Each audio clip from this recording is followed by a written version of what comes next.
Welcome to the Be Empowered podcast with your host, Graham Hopkins.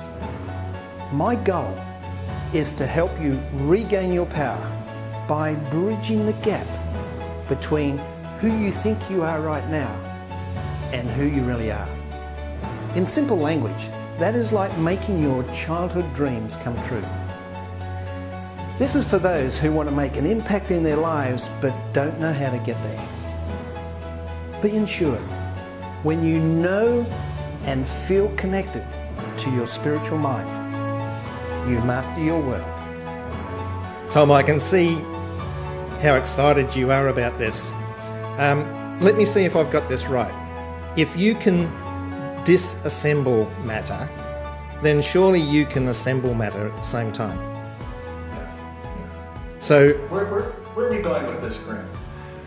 Eventually, scalar energy will give us the control. Some people call it alchemy, the fundamental control over nature. Look at the periodic table.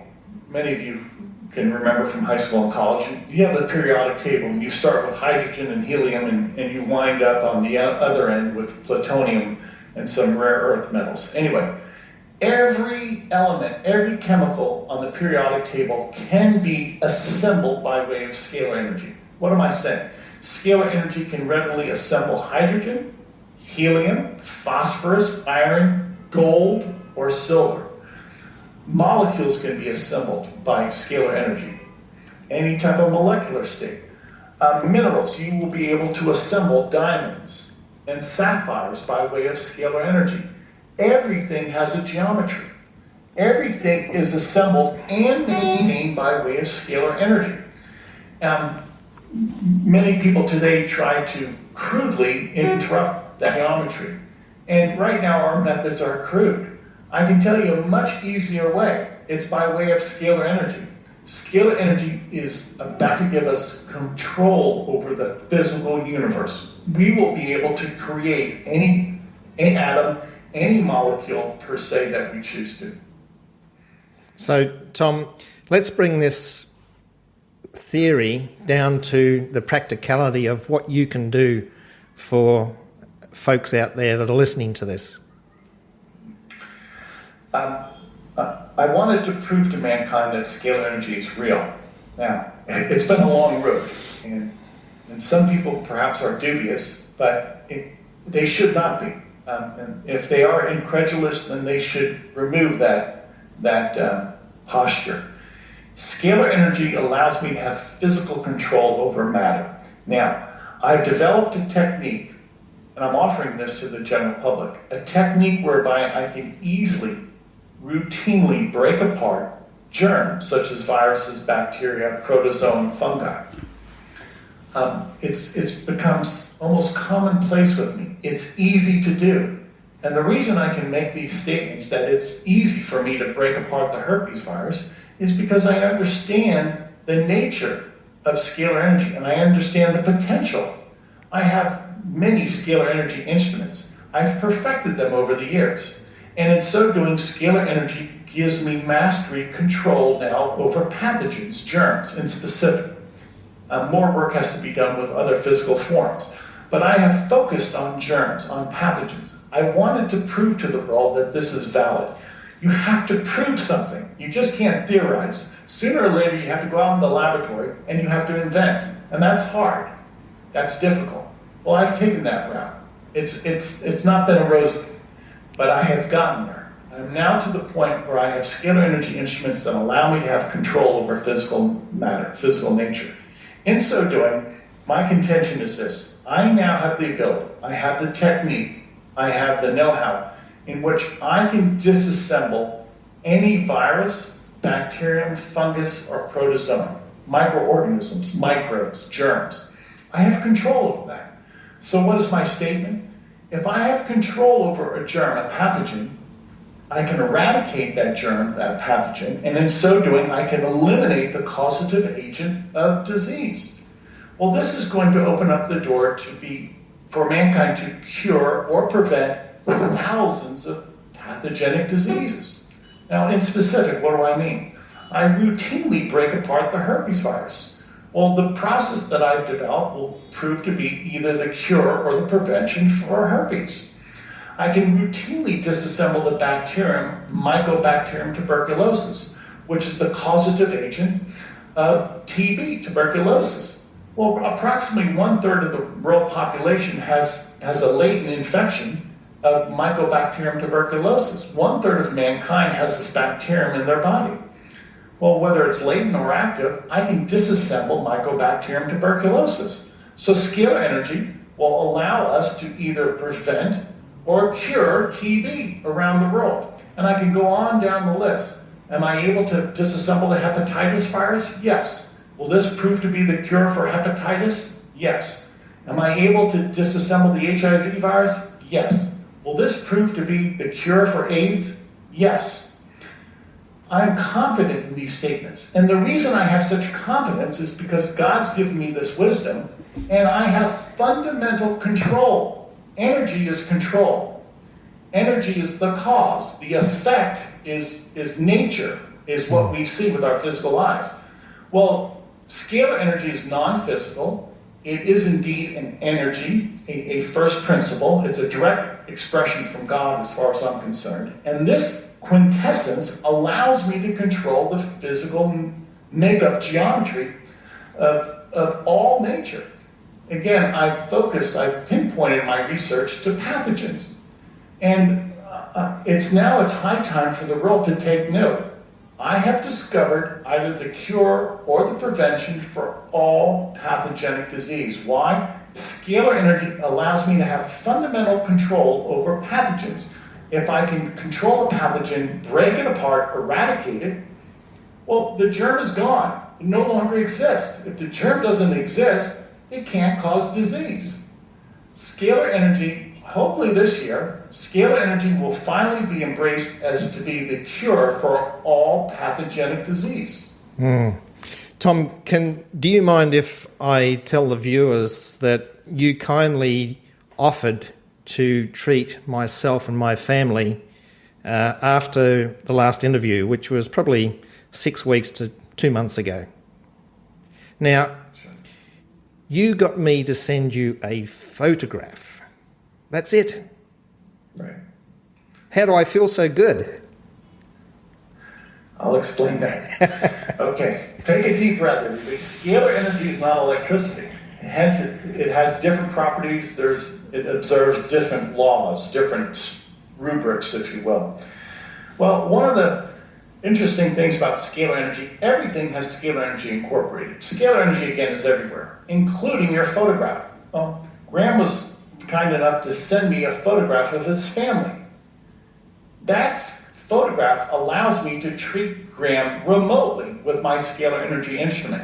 Now, if two cell phones can communicate with one another remotely without a connection, or a satellite can connect with a TV or a radio and send a signal, there's no physical wire, it's simply an expression, an impulse of energy, a signal is being broadcast from a satellite. I can do the same thing with the scalar energy instrument. So all I need to do is to access people and to treat them with scalar energy, all I need is a photograph of that person. And I've been doing this routinely for the past 25 years. So again, going back to Graham's specific case, I treated his family, your family, and in so doing, I was able to eradicate viruses, bacteria, fungi, protozoan. I'm sure you feel somewhat better. It was an easy process. It's painless. Why? I'm working with essentially sunlight or starlight. There's no, again, chemical reaction. It's a simple light reaction. Again, scalar energy allows me to have fundamental control over matter. So with Graham submitting his photograph to me, I not only treated him, but his entire family, I was able to eradicate germs in their bodies as they went about their normal day life. He did not have to observe any practice. There was no restrictions placed on his movements or his activity. He simply went about his normal everyday affairs. And that's the beauty, that's the wonder of scalar energy. I'm able to treat people anywhere in the world. All I need is a photograph. And secondly, it's painless, it's simple. Third, you don't have to change your lifestyle. You don't have to observe any type of diet or take any type of drugs or whatnot. It's simply a means whereby we can easily control the germs in anybody, person or an animal, break apart, eradicate those germs, and the person returns to sound health, germ-free. That raises a question in my mind, Tom. When you're doing this, does the instrument actually tell you what pathogens are being treated in my body? No, I haven't developed it to the point where I can diagnose. So in order to effectively treat people, what I've done, I've developed a technique whereby I can identify now over 60,000 species of germs, 60,000 species of bacteria, fungi, viruses, etc. And in so doing, I treat everybody with this universal approach. So I don't care if it's your family, Graham, or somebody elsewhere in the world. Everybody has this identical treatment. It's a universal treatment. I'm able to treat out potentially now over 60,000 species of germs in the human body. And in so doing, people invariably feel better. Some people much better. Why? Because some people have had systemic infection for years. Well, if I can quickly disassemble those germs that are causing infection, to many people, it's the difference between night and day. So when you say you assemble matter like vitamins, minerals, amino acids in the body, is that a natural process that's going on because we're connecting or feel connected to scalar energy? No, it's something that I have to actually engineer, and I am able, with my scalar energy instrument, to actually instruct the instrument to assemble inside the human body nutrients such as vitamins, minerals, amino acids, phytochemicals, fatty acids, etc., antioxidants. So to keep it short and simple, scalar energy does what you tell it to do. It's no different than that of a computer, a plane, a car, or an oven. These are instruments, and we control these instruments. We control now with scalar energy an instrument that allows us to control physical matter. I can't highlight that enough, people. Yes, a plane is wonderful, a car is wonderful, a computer is wonderful, but those instruments, those inventions do not give us fundamental control over the physical universe. To the contrary, a scalar energy instrument allows us to have fundamental control over matter, over physical matter. There's nothing that supersedes that control. I mean, this is the first cause of the universe, scalar energy. And if you control a scalar energy instrument, then you essentially are the master of the physical universe. With my instruments, I am developing mastery over the physical universe. And nobody, with no electromagnetic instrument, with no instrument that I know of, can express the control, can have the control over physical matter that I do. Scalar energy is that doorway to the creative strength of God. I firmly believe that Adam and Eve at one time had this perfect energy, this ability to control nature. They lost it. But in many ways, God is reintroducing that control, that dominion over nature. Scalar energy allows us to have dominion over nature. It's an amazing topic, isn't it? It really is. It's so entrancing. I'm so enthralled by this. I just can't wait for the world to grasp this. And it's coming. It's coming, man. Broadcasts like this help. You just have to clue people in, that's all. Once people get it, it's going to take off. Now, Tom, I have some friends who have Lyme disease. A couple, both of them have it. My question is, do you believe that comes from something that's bitten them? Because I know that you can actually treat Lyme disease. Right. From the textbook definition, Lyme disease is an infection of a spirochete. It's a bacterium. Yes. Can I treat that out? Yes, I do that routinely. Now, there are other species of the Borrelia genus. Yes, I can likewise treat out those various species of germs. A tick bite or in this case also even a flea bite. I believe even fleas can impart Lyme. Fleas are dirty, likewise. They're filled with germs. A tick-borne illness is not only a means whereby a tick can serve as a vector for imparting the spirochete, the Lyme spirochete, but also other co-infections. And that's been proven, that's been established.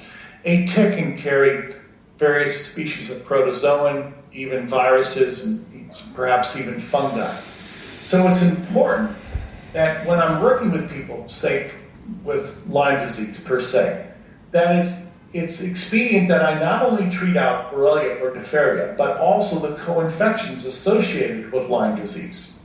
Why? Because again, ticks, and in many cases even fleas or other types of insects, can bite people and inject various pathogens into our bloodstream. Well, ultimately, those germs multiply, they proliferate, and before you know it, we have systemic infection.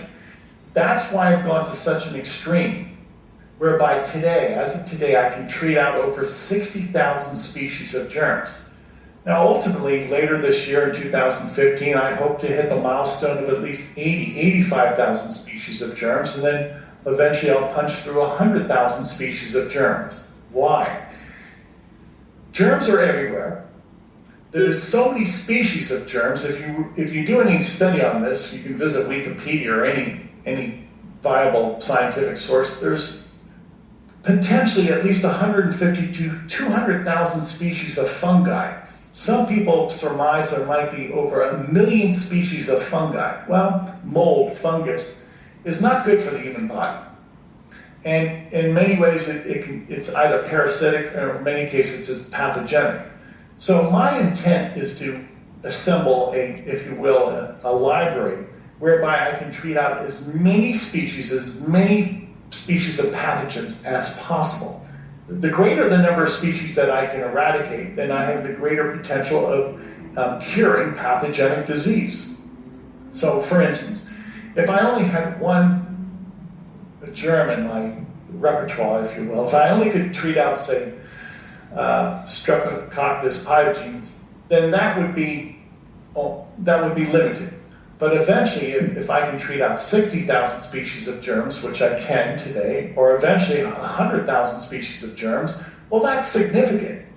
If somebody came to me and said, Tom, treat me, and I have the ability to treat out potentially over 100,000 species of germs, I would say that for the most part, most people on the face of the earth, after I would treat them, would be germ-free, pathogen-free. And that's where I'm going. I want this to be universal treatment. With my scalar energy instruments, I have the ability to easily treat 5 or 10 million people a day. All I need is a photograph. I could easily have group photographs of people from around the world. And I could, again, easily treat 5 million people a day or 10 million people a day. Now, if I can do that, and if I can treat people for over 100,000 potential species of germs, potential species of pathogens, well, by golly, we're going to be curing people of thousands upon thousands of pathogenic diseases. So you see now the nature of scalar energy. You see the great potential in this immediate consideration. Scalar energy will allow us to cure millions of people around the world of potentially thousands of pathogenic diseases, some of them life-threatening diseases.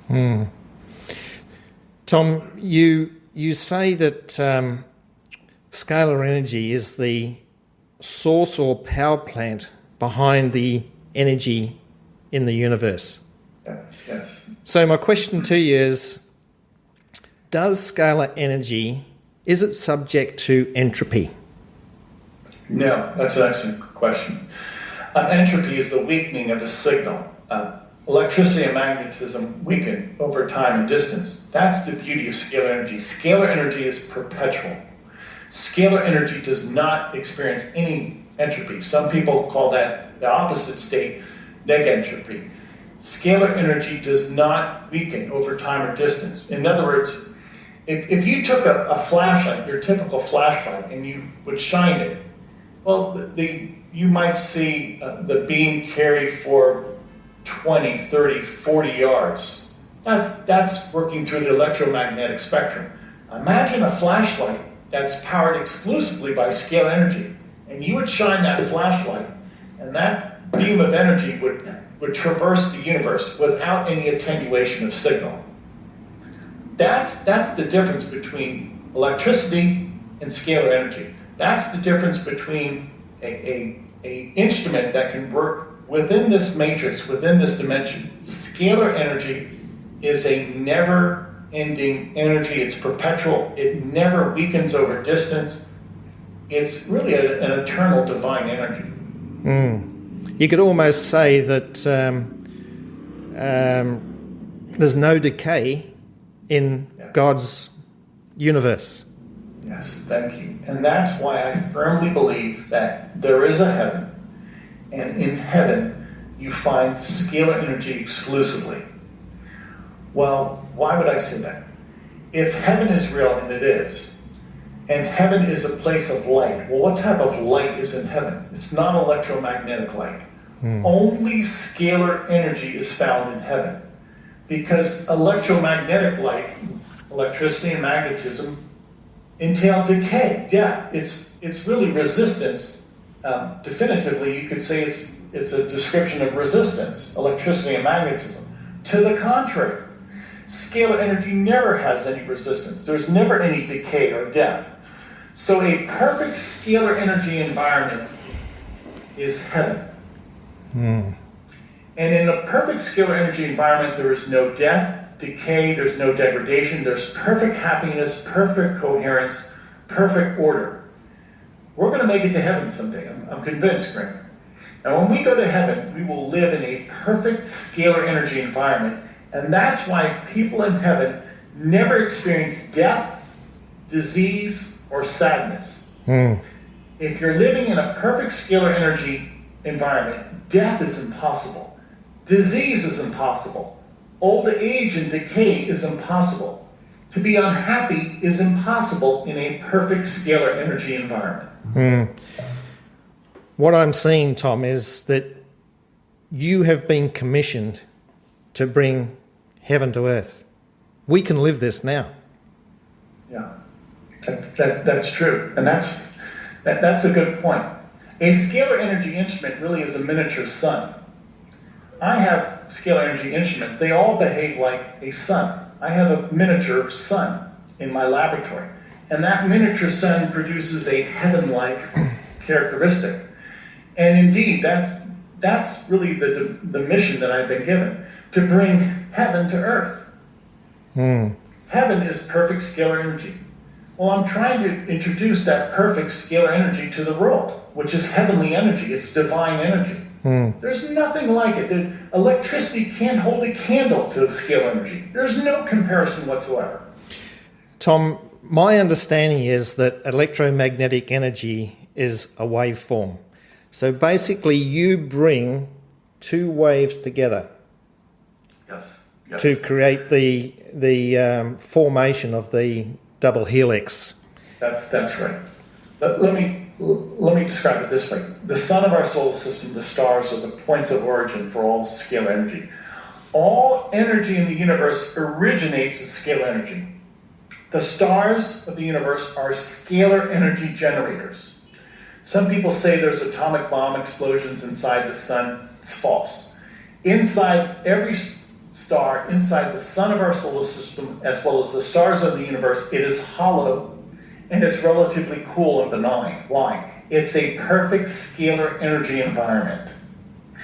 It's that double helix that I described earlier. It's the, if you will, two corkscrews that are intertwined. It's a double helix. That is a standing scalar wave. Now, as energy, scalar energy, starts to propagate out throughout the universe, it degrades into electricity and magnetism. It becomes the electromagnetic spectrum. So what am I saying? Scalar energy converts into electromagnetic energy. And in so doing, we no longer have that double helix. What we have then are two waveforms. They're sinusoidal, usually, and they work in a perpendicular fashion to one another. So if you can picture a sinusoidal wave of electricity and then magnetism working in a perpendicular fashion. It really is, when you look at any electromagnetic energy, it's resistance. It really definitively, you could look at that relationship of electricity and magnetism, and you could say that in itself is the description of entropy. That in itself is decay. Mm-hmm. That really is a contradiction between those two energies. They are constantly in resistance. And so we have what? A constant death. We have a constant decay. And you could eliminate that decay, you could eliminate that impending death, that entropy, by once again taking electricity and magnetism and converting it back into the double helix. The double helix is coherence.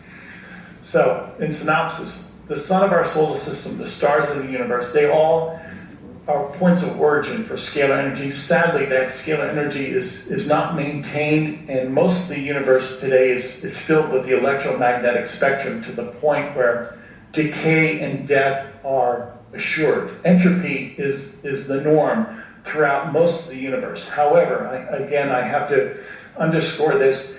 In the center of our sun, of our solar system, as well as the center of any star, you have perpetual light, you have scalar light. There is no death or decay. At the center, at the very center point of every star in the universe, you have perpetual light. You have that perfect scalar energy dimension. This is a favourite topic of mine, DNA. So my theory for a long time, Tom, has been that scientists call our untapped potential of junk DNA. Now, my theory is that if we can tap into this scalar energy, then that is what will unzip our DNA so that we can reach our potential. Yes, thank you. I really don't like that term, junk DNA. No. I really think I don't think it's appropriate, and in many ways it just highlights the ignorance today around the world. Everything is God's design. DNA is a masterpiece. What is DNA? Well, in and of itself, DNA is a standing scalar wave. Scalar energy, once again, is that double helix. Well, it's no surprise that DNA is likewise a double helix. And the PHI, the golden mean that we see incorporated in scalar energy, is indeed incorporated in all DNA. What's my point? Scalar energy is the cause of all DNA. In order to arrive at DNA, it is scalar energy. It is that, once again, that fundament of the universe that is the cause of all DNA, and that not only assembles DNA, but maintains DNA. So many people call scalar energy the life force of the universe. They're absolutely correct in that appellation. It is indeed the life force of the universe, to the point that one of its features is that scalar energy is responsible for all DNA. If you cut off the scalar energy in the universe, our DNA would fall apart. We would no longer have any biological life. So my point is this. This is the missing component, if you will, and many biologists eventually will attend to this consideration, to this theory. Scalar energy is the overarching means, the guiding principle, if you will, behind all DNA. Hence, all genetic life owes itself to this intelligence from God. Now, in many ways, this begins to confute Darwinian evolution. You have a set of blueprints, and that blueprint is downloaded into a species. You don't have a migration or a hybridation of blueprints. Each species has a set code, if you will, a scalar energy intelligence about it. So I for one, think Charles Darwin is a farce. I think it's just nothing but pseudoscience. It's scalar energy that gives rise to each species of life. There is no evolution between species. You could force a hybridation, but still, you have to start with intelligence. And each species, each genetic code, each genome is a download, if you will, of scalar energy. It's sort of like the architectural blueprints of the universe. Well, each species, each genome has that architectural blueprint. That's important. That's the essence behind all DNA. Hence, it's really not possible for one species to evolve into another. To give you an analogy, if it takes architectural plans to build a house and it takes architectural plans to build a factory, well, those are two specific sets of intelligence. Well, likewise, the genome of a person is different from that of a genome of a flower. Well, you can't start with a factory and wind up with a house, or start with a house and wind up with a factory. They're two specific sets of architectural plans. And likewise, for all biological life, a person has downloaded a set of architectural plans by way of scalar energy, which is distinct from that of the download of DNA instructions by way of scalar energy into a flower. Well, a person cannot migrate, cannot evolve into a flower, and a flower cannot evolve into a person. Much like any building today never can morph from a factory into a house and back from a house into a factory. It's illogical. And once you understand that scalar energy is that fundament, that scalar energy provides that intelligence, that information for all physical geometry, including DNA, and that scalar energy controls all physical phenomena, including DNA, you can't promiscuously start transitioning from one species to another. Just as you cannot transition from gold into a flower or from a flower into a person. Everything has a set of instructions. They are scalar energy instructions. So in a broad concept, scalar energy is that controlling essence. It is that intelligence behind all physical forms, including DNA. Hence, we look at our DNA today and we say, really, it's a masterpiece, and only God could do that. Look at the human genome. It's 3.5 billion base pairs. What maintains that?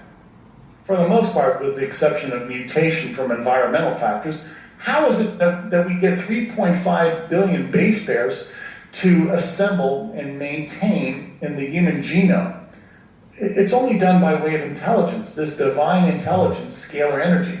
Finally, we understand the universe, including biological processes. Finally, biologists will finally understand that Darwinian evolution is passé, and it's really pseudoscience. It is scalar energy that's responsible for all biological life forms. Absolutely. Tom, your website is www.selfhealgo. Can you explain why you chose that name? Sure. Everybody is embodied with scalar energy. God has imparted scalar energy, the gift of scalar energy, to everyone. We simply don't realize that. What do I mean? Well, every time you think, it's a broadcast of scalar energy.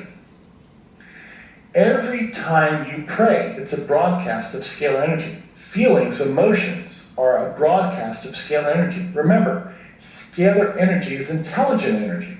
Well, every time we think, obviously, that's intelligence, or memorize, or have a creative thought.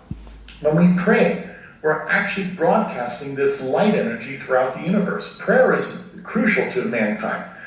When we have an emotion, whatever type of emotion it is, emotion still has intelligence attached to it. And then we could also consider the physical universe that we've addressed throughout this conversation. And all physical form has geometry. That geometry is assembled and maintained by way of scalar energy. Now, so let's look at this. Our soul, our spirit, is composed 100% exclusively of scalar energy. That's why everybody who has a human soul, and we all do, our souls are eternal. You cannot destroy the soul. Why? You cannot destroy scalar energy. Finally, we understand the point behind the soul, the human soul. It's an embodiment. It's the quintessence of scalar energy. Everybody has a soul. That soul is a direct imprint from God.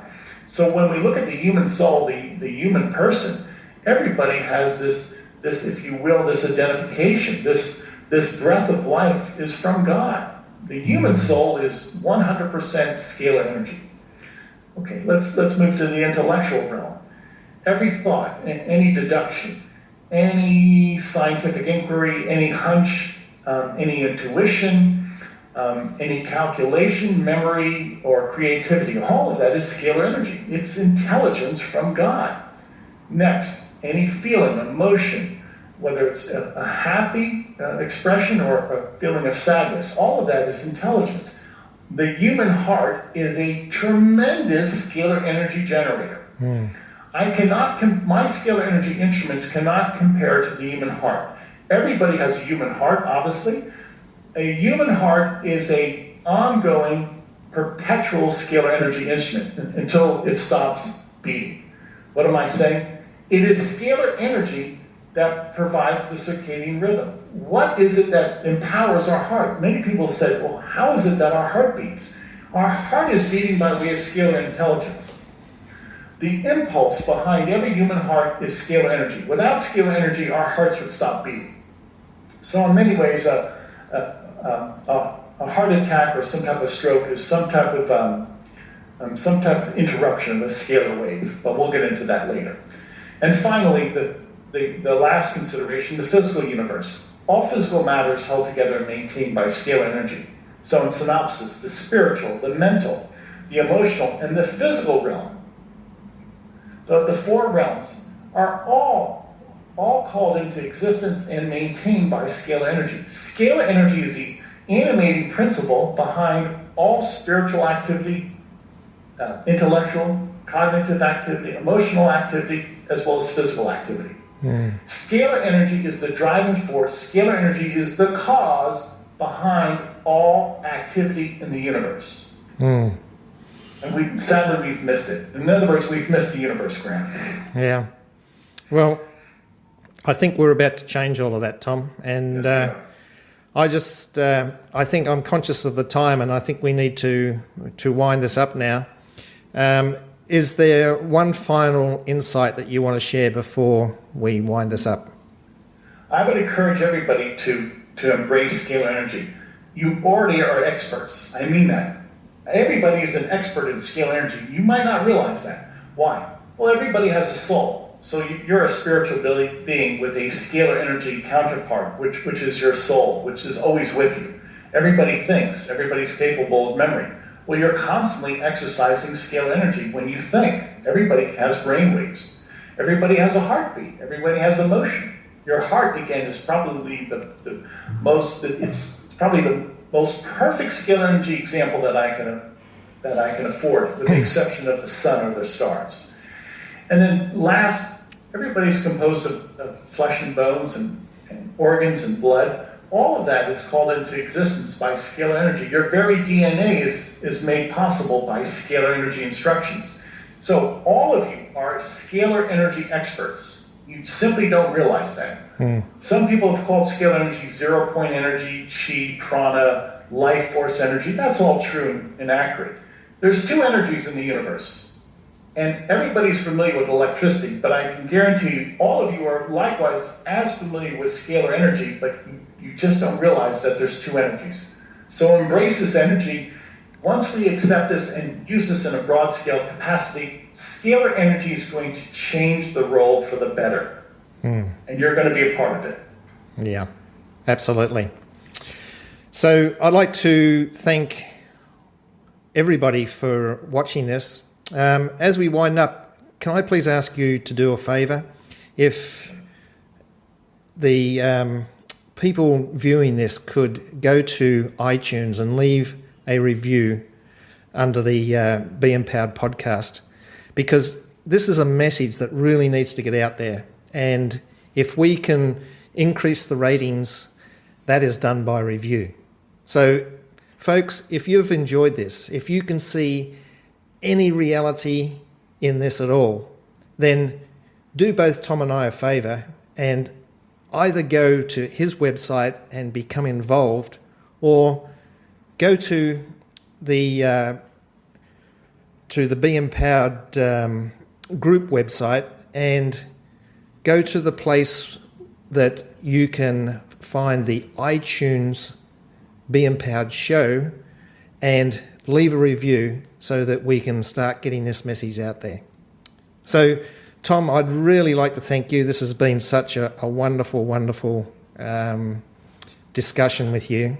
And I don't need to wish you the best because this is going to be huge. Yes, it is. We're all part of that. We're about to introduce this life force energy to mankind. I'll go on record. Electricity changes the way we look at life, and it's been a big benefit. Scalar energy will have a greater impact than that of electricity. So imagine yourself without electricity, and look what electricity has done to advance mankind. Scalar energy will have a greater impact than that of electricity, and it's about to happen. Excellent. So thanks, everyone. On behalf of Tom and myself, we'd like to wish you all the very best in regards to peace, joy, and abundance in this life. And may I add that we all learn to bring heaven to earth. Thanks, Tom. Thank you. Hey, thanks so much for listening to the Be Empowered podcast. For more on regaining your power by bridging that gap between who you think you are right now and who you really are, go to www.beempoweredgroup.com and enter your name and email address to receive a free ebook and get notified of any upcoming podcasts. Remember, when you know and feel connected to your spiritual mind, you master your world. Changing your energy transforms your life.